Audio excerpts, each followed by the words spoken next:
నమస్కారం, SRTV news కి స్వాగతం. హెడ్లైన్ చూద్దాం.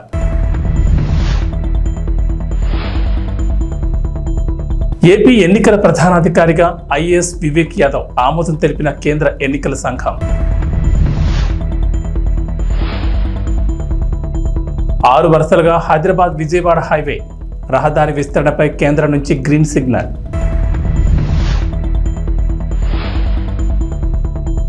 ఫోన్ ట్యాపింగ్ కేసులో కీలక పరిణామం, నిందితులకు షాక్ ఇచ్చిన న్యాయస్థానం.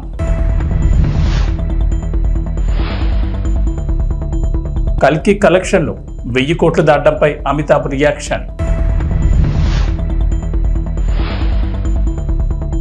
తెలంగాణ ఏపీకి వాతావరణ శాఖ హెచ్చరిక, పలు జిల్లాల్లో రాబోయే 5 రోజుల్లో వర్షాలు. ఆంధ్రప్రదేశ్కు వచ్చేందుకు 2015 Kerala cadre batch Telugu IAS అధికారి మైలవరపు కృష్ణతేజకు లైన్ క్లియర్ అయింది. ఆయన్ను డిప్యూటేషన్ మీద ఆంధ్రప్రదేశ్ పంపడానికి కేంద్ర ఆమోదం తెలిపింది. దీనికి సంబంధించిన ఉత్తర్వులను జారీ చేసింది. కృష్ణతేజ డిప్యూటీ సీఎం పవన్ కళ్యాణ్ ఓఎస్డీగా నియమితులయ్యే అవకాశం ఉంది. పవన్ కళ్యాణ్ తాను నిర్వహించే శాఖల పర్యవేక్షణ కోసం కృష్ణతేజ వైపు మొగ్గు చూపారు. రాష్ట్ర ప్రభుత్వం కేంద్రానికి విజ్ఞప్తి చేయడంతో కేంద్రం కృష్ణతేజను 3 ఏళ్ల పాటు డిప్యూటేషన్పై ఏపీకి పంపడానికి గ్రీన్ సిగ్నల్ ఇచ్చింది. వచ్చే వారంలో కృష్ణతేజ ఏపీలో రిపోర్ట్ చేసే అవకాశం ఉంది. డిప్యూటీ సీఎం పవన్ కళ్యాణ్ చూస్తున్న శాఖల్లో ఆయనకు కీలక బాధ్యతలు అప్పగించే అవకాశం ఉంది. కృష్ణతేజ ప్రస్తుతం కేరళలోని త్రిశూర్ జిల్లా కలెక్టర్గా పనిచేస్తున్నారు. గతంలో కేరళ పర్యాటక అభివృద్ధి సంస్థ ఎండీగా, ఎస్సీల అభివృద్ధి విభాగం డైరెక్టర్గా, అలప్పుజా జిల్లా కలెక్టర్గా పనిచేసిన అనుభవం ఉంది. కేరళలో తన పనితీరుతో సమర్థుడైన ఐఏఎస్ అధికారిగా కృష్ణతేజ మంచి పేరు తెచ్చుకున్నారు. పలు జాతీయ, అంతర్జాతీయ అవార్డులను అందుకున్నారు. కృష్ణతేజ ఇటీవల ముఖ్యమంత్రి చంద్రబాబు, డిప్యూటీ సీఎం పవన్ కళ్యాణ్ కలిసిన విషయం తెలిసిందే. కూటమి ప్రభుత్వం ఇటీవల పలువురు ఐఏఎస్లు, ఐపీఎస్లను చంద్రబాబు రాష్ట్రానికి తీసుకొస్తున్నారు. మాజీ మంత్రి పెద్దిరెడ్డి రామచంద్రారెడ్డికి సొంత నియోజకవర్గం పొంగనూరులో మరో ఎదురుదెబ్బ తగిలింది. ఇప్పటికే పొంగనూరు మున్సిపల్ చైర్మన్ సహా 13 మంది కౌన్సిలర్లు ఇటీవల టీడీపీలో చేరిన సంగతి తెలిసిందే. తాజాగా పెద్దిరెడ్డి అనుచరుడు పొలిచెర్ల మండలం జడ్పీటీసీ సభ్యుడు మురళీధర్ వైఎస్ఆర్సీపీకి రాజీనామా చేశారు. పార్టీ అధిష్టానంపై ఘాటు వ్యాఖ్యలు చేశారు. తాను వైఎస్ఆర్సీపీ ప్రాథమిక సభ్యత్వానికి జడ్పీటీసీ పదవికి రాజీనామా చేస్తున్నట్లు ప్రకటించారు.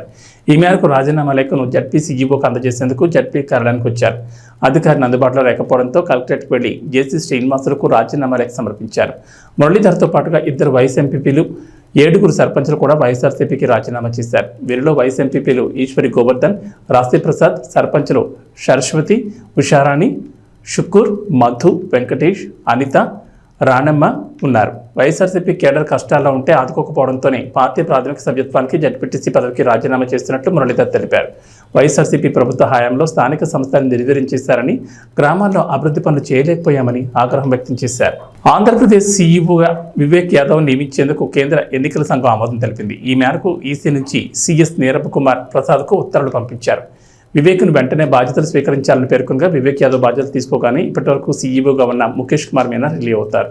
మీనాకు ఏపీ ప్రభుత్వం కీలక బాధ్యతలు అప్పగించే అవకాశం ఉందంటున్నారు. ముఖేష్ కుమార్ మీనా రాష్ట్ర ప్రధాన ఎన్నికల అధికారిగా ఉన్నారు. 3 ఏళ్ల క్రితం ఈ పోస్టులోకి రాగా ఆంధ్రప్రదేశ్ అసెంబ్లీ ఎన్నికల ప్రక్రియ మొత్తం మీనా నేతృత్వంలోనే పూర్తయింది. రాష్ట్రంలో 81.66% ఓటింగ్ నమోదు కావడానికి ఆయన ప్రత్యేక చర్యలు తీసుకున్నారు. తాజాగా ముఖేష్ కుమార్ రిలీవ్కు సంబంధించి సంకేతాలు వచ్చాయి. కొత్త సీఈఓ నియామకానికి ఎన్నికల సంఘానికి 3 పేర్లు పంపించగా రాష్ట్ర ప్రభుత్వం విన్నపం మేరకు మీనాను ఈసీ రిలీవ్ చేయడంతో పాటు కొత్త ఎన్నికల అధికారి నియామకానికి గ్రీన్ సిగ్నల్ ఇచ్చినట్టు తెలుస్తోంది.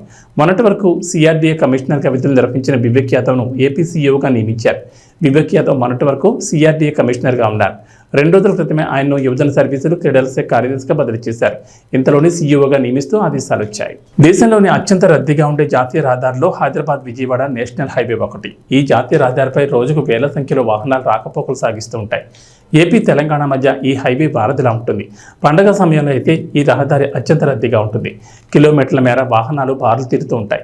ప్రస్తుతం ఈ రహదారి 4 వరుసలుగా ఉండగా విస్తరణ చేపట్టాలని ఎప్పటి నుంచో డిమాండ్లు వినిపిస్తున్నాయి. ఈ నేపథ్యంలో ఇటీవల తెలంగాణ రోడ్డు భవనాల శాఖ మంత్రి కోమటిరెడ్డి వెంకటరెడ్డి కేంద్ర జాతీయ రహదారుల శాఖ మంత్రి నితిన్ గడ్కరీతో సమావేశమయ్యారు. రోడ్డు విస్తరణపై కేంద్ర మంత్రితో కోమటిరెడ్డి చర్చించగా కేంద్రం నుంచి గ్రీన్ సిగ్నల్ వచ్చింది. దీంతో ఈ రహదారిని 6 వరుసలుగా అప్గ్రేడ్ చేయనున్నారు. ఈ నేపథ్యంలో రహదారి విస్తరణ కసరత్తు మొదలైంది. ఈ రహదారి విస్తరణ డిపిఆర్ రూపొందించే బాధ్యతను ఓ ప్రైవేట్ సంస్థకు అప్పగించాలని కేంద్రం తాజాగా నిర్ణయించింది. వచ్చే నెల చివరిలోగా అందుకు సంబంధించిన టెండర్లు ఆహ్వానించేందుకు వీలుగా అధికారులు కార్యాచరణ రూపొందిస్తున్నారు. తెలంగాణ డిఎస్సీలు ఒకే రోజు 2 సబ్జెక్టుల పోస్టులకు సంబంధించిన డిఎస్సీ పరీక్షలు రాయాల్సిన అభ్యర్థులకు ప్రభుత్వం ఉపశమనం కల్పించింది. 2 పరీక్షలను ఒకే చోట రాసేందుకు వెసులుబాటు కల్పించింది. ఉదయం తొలి పరీక్ష రాసిన సెంటర్లోనే మధ్యాహ్నం 2వ పరీక్షకు హాజరయ్యేలా అనుమతిస్తూ ప్రభుత్వం నిర్ణయం తీసుకుంది. ఈ మేరకు అభ్యర్థులకు అధికారులు సమాచారం అందించారు. అలాంటి వారికి హాల్ టికెట్లు మార్చుతామని అధికారులు క్లారిటీ ఇచ్చారు. పలువురు డిఎస్సీ అభ్యర్థులు నాన్ లోకల్ పోస్టులకు దరఖాస్తు చేసుకోవడంతో ఉదయం ఒక జిల్లాలో తొలి పరీక్ష, మధ్యాహ్నం మరో జిల్లాలో రెండో పరీక్ష ఉన్నాయి. కేటాయించిన పరీక్షా కేంద్రాలు దూరంగా ఉండడంతో అభ్యర్థులు ఆందోళన చెందారు. ఈ విషయం అధికారుల దృష్టికి వెళ్లడంతో స్పందించి ఉపశమనం కల్పించారు. కాగా ఈ నెల 18 నుంచి ఆన్లైన్ విధానంలో డిఎస్సీ పరీక్షలు ప్రారంభం కానున్నాయి. తెలంగాణలో రాజకీయ ప్రకంపనలు సృష్టిస్తున్న ఫోన్ ట్యాపింగ్ కేసులో కీలక పరిణామం చోటు చేసుకుంది. ఈ కేసులో నిందితులుగా ఉన్న భుజంగరావు, రాధాకిషన్, తిరుపతన్న, ప్రణీత్రావులకు న్యాయస్థానం షాక్ ఇచ్చింది. ఈ కేసులో నిందితులు మాండేటరీ బెయిల్ పిటిషన్ దాఖలు చేయగా కోర్టు మరోసారి పిటిషన్ను నాంపల్లి క్రిమినల్ కోర్టు కొట్టేసింది. ఈ కేసులో ఈ నలుగురిని పోలీసులు అరెస్ట్ చేసి 100 రోజులు గడుస్తున్నా ఇప్పటికీ ఛార్జ్షీట్ దాఖలు చేయకపోవడంతో నిందితులు డిఫాల్ట్ బెయిల్ కోసం న్యాయస్థానంలో పిటిషన్ దాఖలు చేశారు. ఫోన్ ట్యాపింగ్ కేసులో నలుగురిని నిందితులుగా భావిస్తూ పోలీసులు అరెస్ట్ చేయగా రిమాండ్ ఖైదీలుగా 100 రోజులకు పైగానే జైల్లో ఉంటున్నారు. అయితే గతంలోనూ బెయిల్ కోసం న్యాయస్థానాన్ని ఆశ్రయించగా పిటిషన్లను తిరస్కరించిన విషయం తెలిసిందే. కాగా అరెస్ట్ చేసి 100 రోజులు గడుస్తున్నా ఇప్పటి వరకు ఛార్జ్షీట్ దాఖలు చేయలేకపోయారంటూ నిందితుల తరపు న్యాయవాదులు వాదించారు. మరోవైపు ఛార్జ్షీట్ వెనక్కిచ్చినంత మాత్రాన వేయనట్లు కాదని పోలీసుల తరపు న్యాయవాది వాదించారు. విచారణ కీలక దశలో ఉందని, నిందితులకు బెయిల్ ఇవ్వద్దని కోర్టుని పోలీసులు కోరారు. ఇరుపక్షాలు వాదనలు విన్న న్యాయస్థానం నలుగురు నిందితులకు బెయిల్ను తిరస్కరిస్తున్నట్లు తీర్పిచ్చింది. కాగా ఈ కేసులో ప్రణీత్రావు A2గా, తిరుపతన్న A3గా, భుజంగరావు A4గా, రాధాకిషన్ రావు A5గా ఉన్నారు. U6 news. సిద్దిపేట జిల్లా గజ్వేల్ పోలీస్ స్టేషన్ పరిధిలో గత సంవత్సరం ఎలక్షన్లో పట్టుబడిన మందు బాటిళ్లను excise Sangareddy deputy commissioner Harikrishna ఆదేశాల మేరకు డిస్టై ప్రాపర్టీ సిద్దిపేట అసిస్టెంట్ ఎక్సైజ్ మరిపి Jagannathan, excise inspector Brahmanandareddy, Gajwel CI Saida, Gajwel excise SI Srinivasareddy ఆధ్వర్యంలో డిస్టై ప్రాపర్టీ 37 కాటన్ వీర్లు, క్వార్టర్లు బాటిళ్లను ధ్వంసం చేశారు. ఈ సందర్భంగా assistant excise superintendent Maripi Jagannath మాట్లాడుతూ excise Sangareddy deputy commissioner Harikrishna ఆదేశాల మేరకు ఎలక్షన్లో పట్టుబడిన బాటిళ్లను ధ్వంసం చేయడం జరిగిందన్నారు.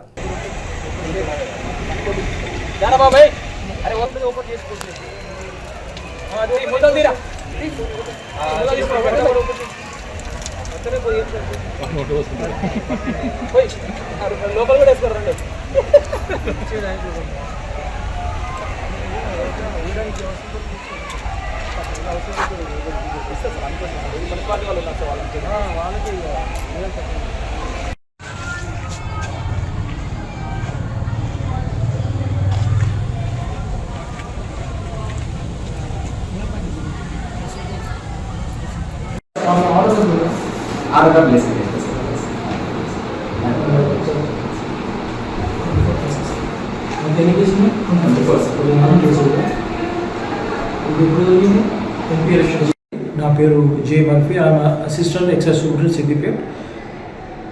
డీసీ గారు సంగారెడ్డి శ్రీ హరికృష్ణ గారు ఇచ్చిన ఆర్డర్ మీద for destructions of property excise station తరఫున మేము వచ్చినాము. మన పోలీస్ స్టేషన్ గజ్వేల్ పరిధిలో వాళ్ళు ఎలక్షన్ టైంలో అసెంబ్లీ ఎలక్షన్స్ అండ్ ఎంపీ ఎలక్షన్స్లో అప్పుడు కొన్ని కేసెస్ రిజిస్టర్ చేశారు. దాంట్లో సీజ్ చేసిన ప్రాపర్టీస్ ఉన్నాయి. 24 కేసులు, 24 కేసులు నమోదైంది. దానికి డిస్ట్రక్షన్స్ ఆర్డర్స్ వచ్చినాయి మా deputy commissioner from deputy commissioner. So దాన్ని డిస్ట్రాయ్ చేయడానికి సార్ రిక్వెస్ట్ మీద సార్ పిలిపించారు, మేము వచ్చినాము. ఈరోజు గజ్వేల్ సిఐ గారు, Saida sir, plus excise SI గారు, మా శ్రీనివాస్ రెడ్డి గారు, ప్లస్ వాళ్ళ సిబ్బంది, వాళ్ళ ఆధ్వర్యంలో 24 కేసులకు సంబంధించిన బాటిల్స్, దాని డిఫరెంట్ బ్రాండ్స్ ఉన్నాయి. కింగ్ ఫిషర్, స్ట్రాంగ్ బీర్, తర్వాత మన ఏమంటారు OC brand, imperial blue, different సిగ్నేచర్స్కి డిఫరెంట్ బ్రాండ్స్ ఉన్నాయి. అన్నింటినీ ఈరోజు డిస్ట్రాయ్ చేయడం జరిగింది under the cover of panchanama. This is the final report. ఇది నేను చేసిన దానికి విత్ ఫోటోగ్రాఫ్స్ అండ్ వీడియోగ్రాఫ్ తీసాను. శంషాబాద్లో భారతీయ జనతా పార్టీ విస్తృత స్థాయి సమావేశం జరిగింది. ఈ కార్యక్రమానికి ముఖ్య అతిథిగా మల్కాజ్గిరి పార్లమెంట్ సభ్యులు ఈటెల రాజేందర్ హాజరయ్యారు. ఈ సందర్భంగా మాట్లాడుతూ అతి తక్కువ కాలంలో నిరుద్యోగ యువత విశ్వాసాన్ని రేవంత్ రెడ్డి ప్రభుత్వం కోల్పోయిందని అన్నారు. కాంట్రాక్టర్లు, సర్పంచులు చేసిన పనులకు బిల్లులు ఇచ్చే అధికారం మాకు లేదని ఫైనాన్స్ డిపార్ట్మెంట్ వారు చేతులెత్తేస్తున్నారన్నారు. అడిగితే ఆర్థిక మంత్రి, ముఖ్యమంత్రి చెప్పాల్సిందే అంటున్నారు. ప్రతి బిల్లుకి 8% డబ్బులు ముందే చెల్లిస్తేనే బిల్లు విడుదల చేస్తామని చెప్తున్నారన్నారు. ఉద్యోగుల రిటైర్మెంట్ డబ్బులు కూడా లంచం ఇస్తే తప్ప చెల్లెలేవన్నారు. ఇంజనీరింగ్, మెడికల్ కాలేజీల దగ్గర నుంచి కూడా RRR ట్యాక్స్ వసూలు చేస్తున్నారని, అందుకే విద్యార్థుల నుంచి ఎక్కువ డబ్బులు యాజమాన్యాలు తీసుకునే దుస్థితి వచ్చిందన్నారు. తెలంగాణ ప్రజల పరిస్థితి పెనం నుంచి పొయ్యిలో పడ్డట్టయిందన్నారు. కాంగ్రెస్ ప్రభుత్వం కంచె చేయని వేసినట్లు వ్యవహరిస్తుందన్నారు. జీవో నెంబర్ 58, 59 అమలు చేస్తానని హామీ ఇచ్చిన రేవంత్ రెడ్డి ఇప్పుడు చేయడం లేదన్నారు. 30 ఏళ్లుగా నివాసం ఉంటున్న ఉప్పల్లోని భూములను వక్ఫ్ భూములుగా ప్రకటించి వారిని మనోవేదన గురి చేస్తున్నారని, పీర్జాదిగూడలో ఎన్నో ఏళ్ల క్రితం కొనుక్కొని కట్టుకుంటున్న ఇళ్లను రాజకీయ కక్షతో రాత్రికి రాత్రే కూల్చేస్తారని అన్నారు. నాయకులందరూ విరామం లేకుండా ప్రజాక్షేత్రంలో ఉండి ప్రభుత్వ వైఫల్యాలను ఎండగట్టాలని పార్లమెంట్ సభ్యులు ఈటెల రాజేందర్ అన్నారు.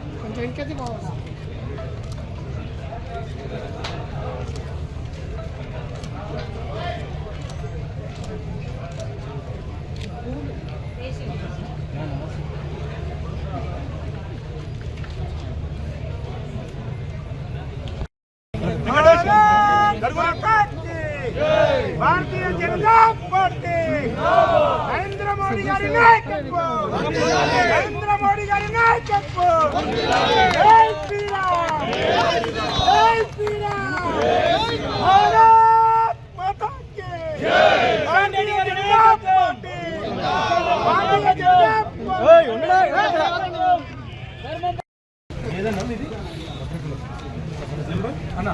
మన పాపన్న సీనియర్ లీడర్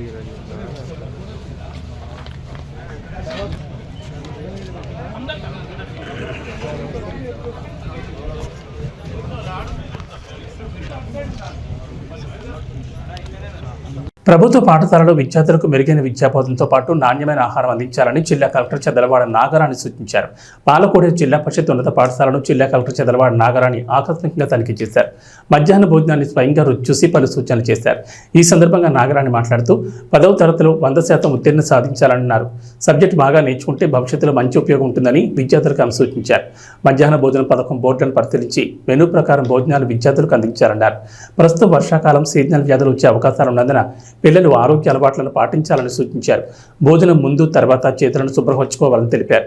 మెనూ ప్రకారం వంటలు తయారు చేశారా లేదా అని పరిశీలించడమే కాకుండా వడ్డించిన పదార్థాలను నిశితంగా పరిశీలించారు. విద్యార్థులతో కలిసి సహపంక్తి భోజనం చేశారు. రోజువారీ తయారు చేసే వంటల గురించి విద్యార్థులను అడిగి తెలుసుకున్నారు. విద్యార్థులందరూ పాఠశాలలో తప్పక మధ్యాహ్న భోజనం చేయాలని తెలిపారు. గుడ్డు, చిక్కీ, రాగి జావ తప్పకుండా తీసుకోవాలని విద్యార్థులు సూచించారు. పరిశుభ్రమైన నీటితో వంటలు చేయాలని, త్రాగునీరు కలుషితం కాకుండా చూడాలని ఆదేశించారు. వర్షాకాలం కనుక వంట దగ్గర, వడ్డించే దగ్గర భోజనం చేసే ప్రదేశం పరిశుభ్రంగా ఉండాలని ఉపాధ్యాయులకు సూచించారు. ఉపాధ్యాయుడు పి. మహేష్ బాబును ఆదేశించారు. అనంతరం విద్యార్థులతో ముచ్చటించారు. ఈ కార్యక్రమంలో జిల్లా కలెక్టర్ పాఠశాలను సందర్శించిన సందర్భంలో విద్యాశాఖ అసిస్టెంట్ డైరెక్టర్ సత్యనారాయణ, మధ్యాహ్న భోజనం జిల్లా కోఆర్డినేటర్లు కె. కృష్ణారావు, జి. చిన్నయ్య, మండల విద్యాశాఖ అధికారి పి. నాగరాజు, ఉప విద్యాశాఖ అధికారి ఎన్. శ్రీనివాస్, భీమవరం ఎంఈఓ 2 సిఆర్పీలు అన్నపూర్ణ, వెంకటేశ్వరరావు తదితరులు ఉన్నారు.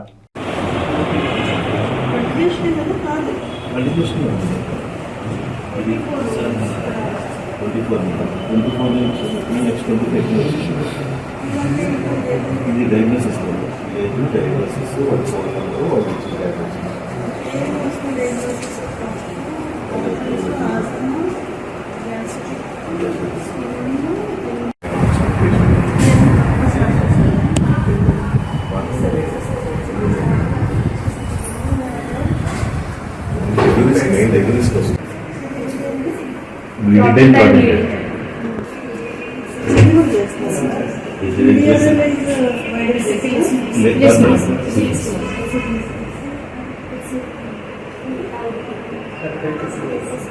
కర్నూలులోని ప్రభుత్వ టౌన్ మోడల్ హై స్కూల్ను జిల్లా కలెక్టర్ ఆకస్మికంగా తనిఖీ చేశారు. పాఠశాలలో విద్యా బోధన, మధ్యాహ్న భోజనం నాణ్యతను పరిశీలించారు. విద్యార్థులకు ఏర్పాటు చేసిన మధ్యాహ్న భోజన పథకం అమలును పరిశీలించారు. వంట సరుకుల నాణ్యత, కోడిగుడ్ల పరిమాణం పరిశీలించారు. అనంతరం మధ్యాహ్న భోజనం రుచి చూశారు. విద్యార్థులు ఆరుబయట భోజనం చేస్తున్న విషయాన్ని గమనించిన కలెక్టర్ వారిని కారిడార్లో కూర్చోబెట్టి భోజనం చేయించి ఆ తర్వాత కారిడార్ను శుభ్రం చేసుకోవాల్సిందిగా ఉపాధ్యాయులకు ఆదేశించారు. మెనూ ప్రకారం పౌష్టికాహారంతో కూడిన మధ్యాహ్న భోజనం అందించాలని కలెక్టర్ సంబంధిత అధికారులను ఆదేశించారు. ఈ సందర్భంగా కలెక్టర్ ఎన్ని గంటలకు భోజనం అందిస్తున్నారు, భోజనం బాగుందా అని కలెక్టర్ విద్యార్థులను అడిగి తెలుసుకున్నారు.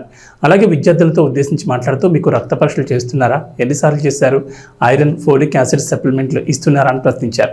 రక్త పరీక్షలు 6 నెలలకు ఒకసారి చేస్తున్నారని, ఐరన్, ఫోలిక్ యాసిడ్ సప్లిమెంట్లు అందజేస్తున్నారని విద్యార్థులు కలెక్టర్కి వివరించారు. అనంతరం ప్రాంగణంలో ఉన్న షెడ్స్, పరిసరాలు, వాటర్ ప్లాంట్, మరుగుదొడ్లను కలెక్టర్ పరిశీలించారు. మరుగుదొడ్లను సరిగా నిర్వహించడం లేదని, వాటిని పరిశుభ్రంగా ఉంచుకోవాలని కలెక్టర్ ఆదేశించారు. అలాగే పరిసరాలు కూడా శుభ్రంగా ఉంచుకోవాలని కలెక్టర్ అధికారులను ఆదేశించారు. అనంతరం ఇదే ప్రాంగణంలో ఉన్న ప్రభుత్వ జూనియర్ కళాశాల సముదాయాన్ని కలెక్టర్ పరిశీలించారు. కళాశాల ల్యాబ్స్, లైబ్రరీని సందర్శించారు. లైబ్రరీని విద్యార్థులు ఉపయోగించుకుంటున్నారని అధ్యాపకులను అడిగి తెలుసుకున్నారు. కాలేజ్ విద్యార్థులు మధ్యాహ్నం భోజనం చేసేందుకు ఒక షెడ్ అవసరమని కాలేజ్ ప్రిన్సిపల్ కలెక్టర్ దృష్టి తీసుకురాగా అందుకు సంబంధించిన ప్రపోజల్స్ పంపించాలని కలెక్టర్ సూచించారు. ఈ పర్యటనలో జిల్లా విద్యాశాఖాధికారి Samuel, deputy DEO Hanumantharao, junior కళాశాల principal Sunkanna, incharge head master Prasad తదితరులు పాల్గొన్నారు. నాగశ్విన్ తీసిన కల్కి 2898 ఏడి 1000 కోట్ల క్లబ్లో చేరిపోయింది. ఈ మూవీ సినిమా 3వ వారంలోకి అడుగుపెట్టింది. అయినా బుకింగ్స్లో జోరు మాత్రం తగ్గడలేదు. ఇంకా హౌస్ఫుల్ కలెక్షన్తో దూసుకుపోతోంది. అన్ని చోట్ల థియేటర్లు నిండిపోతున్నాయి. ఈ మధ్య సినిమా ఫస్ట్ వీకెండ్కి ఖాళీగా కనిపిస్తున్నాయి. అలాంటిది 3వ వారంలోకి ఎంట్రీ ఇచ్చినా కూడా హౌస్ఫుల్స్తో అదరకొడుతోంది కల్కి మూవీ. ఈ చిత్రం ఇప్పుడు రేర్ ఫీట్ సాధించింది. షారూఖ్ ఖాన్ పఠాన్ రికార్డుని కేవలం 15 రోజుల్లోనే బీట్ చేసేసిందని అంటున్నారు. కల్కి 1000 కోట్లు కొలగొట్టడం మీద అమితాబ్ ఆనందాన్ని వ్యక్తం చేస్తున్నారు. మామూలుగానే అమితాబ్ ఎక్కువగా నెట్టింట్లో యాక్టివ్ మోడ్లో ఉంటారు. నేటి ఉదయం నుంచి కల్కి మీద వరుసగా ట్వీట్లు వేస్తూ రియాక్ట్ అవుతున్నారు. కల్కి 1000 కోట్లు కొల్లగొట్టేసిందన్న ట్వీట్ల మీద అమితాబ్ స్పందిస్తున్నారు.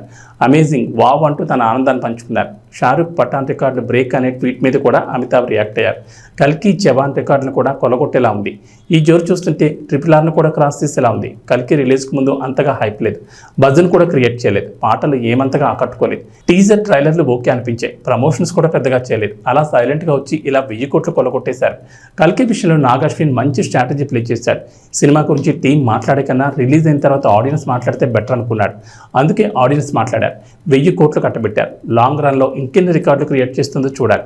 రెండో పార్ట్ విషయంలో అయితే ఇంకా క్లారిటీ లేదు. ఈ చిత్రం వచ్చే ఏడాదైనా థియేటర్లోకి వస్తుందో రాదో చూడాలి.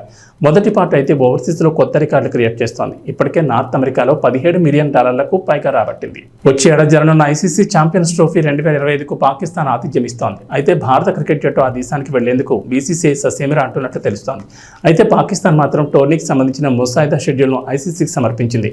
భారత్ ఆడే అన్ని మ్యాచ్లకు లాహోర్ని ఏకైక వేదికగా పేర్కొంది. అయితే ఆటగాళ్ల భద్రతా కారణాల రీత్యా పాకిస్తాన్కు జట్టును పంపించలేమంటూ ICCకి BCCI చెప్పినట్లుగా తెలుస్తోంది. హైబ్రిడ్ మోడల్లో తమ మ్యాచ్లకు దుబాయ్ లేదా శ్రీలంక వంటి తటస్థ వేదికలకు మార్చాలని కోరినట్లు మీడియా కథనాలు పేర్కొంటున్నాయి. BCCI విజ్ఞప్తిపై ICCలో ఇప్పటి వరకు అధికారిక చర్చ జరగలేదు. BCCI ప్రతిపాదనపై అధికారిక చర్చ ఇంకా జరగలేదు. అయితే భారత డిమాండ్కు అంగీకరించడం తప్ప పాకిస్తాన్ క్రికెట్ బోర్డుకు మరొక ఆప్షన్ ఉండకపోవచ్చునని క్రికెట్ వర్గాలు విశ్లేషిస్తున్నాయి. పాకిస్తాన్లో ఆడేందుకు BCCIకి కేంద్ర ప్రభుత్వం ఆమోదం లభించడం దాదాపు అసంభవంగా కనిపిస్తోంది. ఒకవేళ పాకిస్తాన్ అంగీకరించకుండా అన్ని మ్యాచ్లు పాకిస్తాన్లోనే జరగాలని పట్టుబడితే టోర్నీ నుంచి నిష్కరించడం తప్ప భారత్కు వేరే ఆప్షన్ ఉండదు. ఒకవేళ ఛాంపియన్స్ ట్రోఫీ నుంచి భారత్ వైదొలిగితే ఆ స్థానంలో శ్రీలంక ఆడాల్సి ఉంటుంది. 2023 వన్డే వరల్డ్ కప్లో 9వ స్థానంలో నిలవడంతో శ్రీలంకకు ఈ ఛాన్స్ దక్కుతుంది. కాగా గత ఏడాది జరిగిన ఆసియా కప్ 2023 కూడా పాకిస్తాన్ ఆతిథ్యం ఇచ్చింది. అక్కడికి వెళ్లి ఆడేందుకు భారత్ నిరాకరించడంతో భారత్ మ్యాచ్లను శ్రీలంకలో నిర్వహించారు. కాగా 2008 ఆసియా కప్ తర్వాత భారత క్రికెట్ జట్టు ఇప్పటి వరకు పాకిస్తాన్లో ఆడలేదు. ద్వైపాక్షిక క్రికెట్ సిరీస్లకు భారత్, పాకిస్తాన్ దూరంగా ఉంటున్నాయి. ICC లేదా ఆసియా కప్లలో మాత్రమే ఈ రెండు జట్లు తలపడుతున్నాయి. ఇక వాతావరణ విషయానికి వస్తే ఏపీలో వర్షాలు కొనసాగుతున్నాయి. నైరుతి రుతుపవనాలు ధురోండ ప్రభావంతో రాష్ట్రంలో మరిన్ని వర్షాలు కురుస్తాయని వాతావరణ శాఖ అంచనా వేస్తోంది. ఈశాన్య అస్సాం నుంచి వాయువ్య బంగాళాఖాతం వరకు, పశ్చిమ అస్సాం నుంచి వాయువ్య బంగాళాఖాతం వరకు వేరువేరుగా 2 ద్రోణులు కొనసాగుతున్నాయి. ఈ ప్రభావంతో రాబోయే 5 రోజుల్లో రాష్ట్రంలో విస్తారంగా వర్షాలు కురుస్తాయని చెప్తున్నారు వాతావరణ శాఖ అధికారులు. శని, ఆదివారాల్లో ఉత్తర కోస్తాలోని పలు ప్రాంతాల్లో, అలాగే సోమ, మంగళవారాల్లో కోస్తా జిల్లాల్లో భారీ వర్షాలు పడే అవకాశం ఉందంటున్నారు. రాయలసీమలో తేలికపాటి నుంచి మోస్తరు వర్షాలు పడతాయంటున్నారు. ఇవాళ పార్వతీపురం, మన్యం, అల్లూరు సీతారామరాజు, కాకినాడ, డాక్టర్ బిఆర్ అంబేద్కర్ కోనసీమ, తూర్పుగోదావరి, పశ్చిమ గోదావరి, ఏలూరు, గుంటూరు, బాపట్ల, పల్నాడు, ప్రకాశం, చిత్తూరు, నంద్యాల జిల్లాలో అక్కడక్కడ తేలికపాటి నుంచి మోస్తరు వర్షాలు పడతాయంటున్నారు. ఇటు తెలంగాణ ప్రజలకు హైదరాబాద్ వాతావరణ కేంద్ర అధికారులు చల్లని కబురు చెప్పారు. నేటి నుంచి 5 రోజుల పాటు రాష్ట్ర వ్యాప్తంగా విస్తారంగా వర్షాలు కురుస్తాయంటున్నారు. నైరుతి రుతుపవనాలు బలపడడానికి తోడు అల్పపీడన ప్రభావంతో రాష్ట్రంలో వర్షాలు కురుస్తాయని చెప్పారు. జూలై 18 వరకు ఈ వర్షాలు కొనసాగుతాయన్నారు. 13 జిల్లాల్లో భారీ వర్షాలకు ఛాన్స్ ఉందని ప్రజలు అప్రమత్తంగా ఉండాలని సూచించారు. ఈరోజు ప్రధానంగా నిజామాబాద్, జగిత్యాల, సిరిసిల్ల, ఆసిఫాబాద్, మంచిర్యాల, నిర్మల్, భూపాల్పల్లి, ములుగు, భద్రాద్రి, కామారెడ్డి, వికారాబాద్, సంగారెడ్డి, మెదక్ జిల్లాలో భారీ వర్షాలు కురిసే అవకాశం ఉందన్నారు. ఈ మేరకు ఆయా జిల్లాలకు ఎల్లో అలర్ట్ జారీ చేశారు. ఏబీ బులెటిన్ విశేషాలు. నమస్కారం.